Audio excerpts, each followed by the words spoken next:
In today's video, I have the unique opportunity to show you what happens when you just buy books at random, or if you're looking for something specifically in the history of wargaming.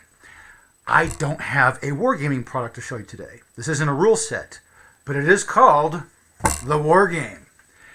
This isn't just any book. This is the original 1972 printing of the Wargame by Peter Young.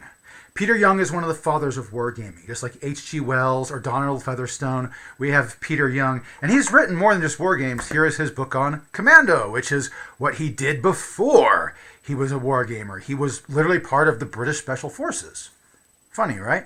Well, here I have a book that is not a war game, called The Wargame. And I want to tell you guys that because you may or may not want to buy this book. This book is a piece of history.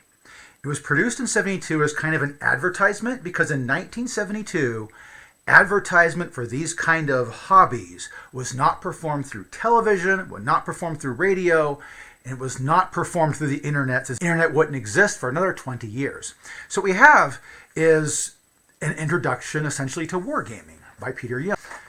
There's his name all over it. Now, one thing I'm going to show you, notice here, these are 1972 style things you would use during a war game. They had dice, they had clocks, they had sextant. I do notice throughout this book that the scale isn't mentioned what they're playing with. Note that there. This is 1972 and we have color pictures of D20s. The D20 is a lot older than people think it is, I guess. Here in the appendixes, they kind of cover wargaming.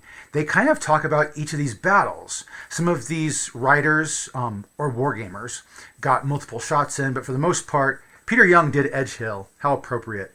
Thermopylae is the only classical one. Agincourt is the only medieval one. Edge Hill, Blenheim, and Lobositz all come from what you might call the age of pike and shot.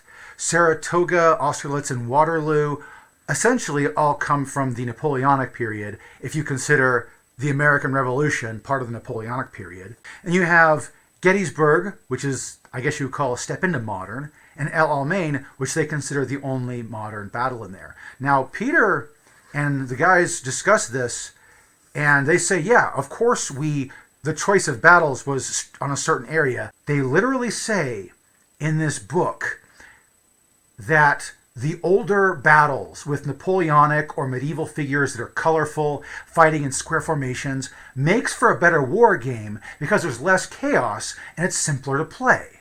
Crazy, right? And then, of course, they go through each of the different... They have almost a historical aspect of this book. They talk about the history of it, but they also show you the war games. Look at that, the final stand at Thermopylae, right there. And let me tell you something about that. I can't tell what scale these figures are, but I'm assuming these are 25 millimeter. Now, I think they also used 20 millimeter back then, as they were really common back in the day.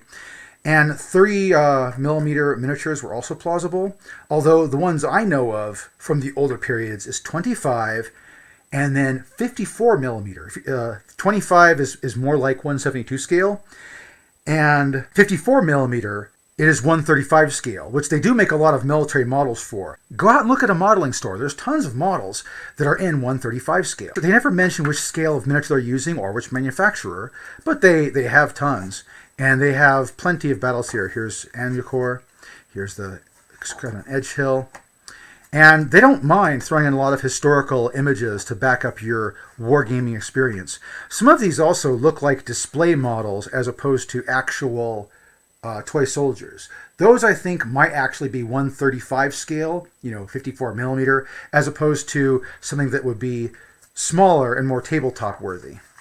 This entire book, for the most part, has historical, and it talks about the battle that the war game was based around, but it doesn't talk about the rules used in any of these. It brings up numbers, it brings up stats, but never a single instance of rule. What they do mention, by the way, this is a cool photograph I like. It shows...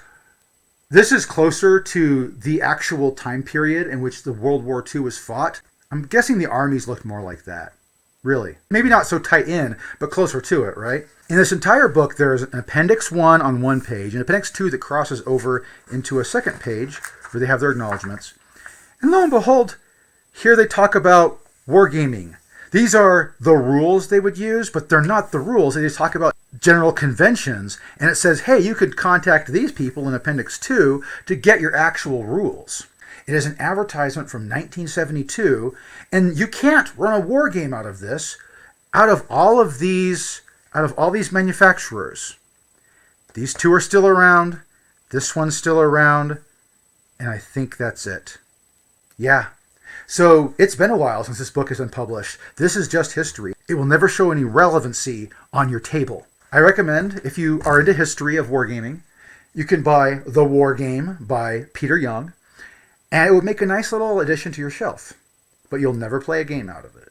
Thanks for watching this video. I will have more useful videos here in the future. More game videos are coming, but today I will show you what is not a war game.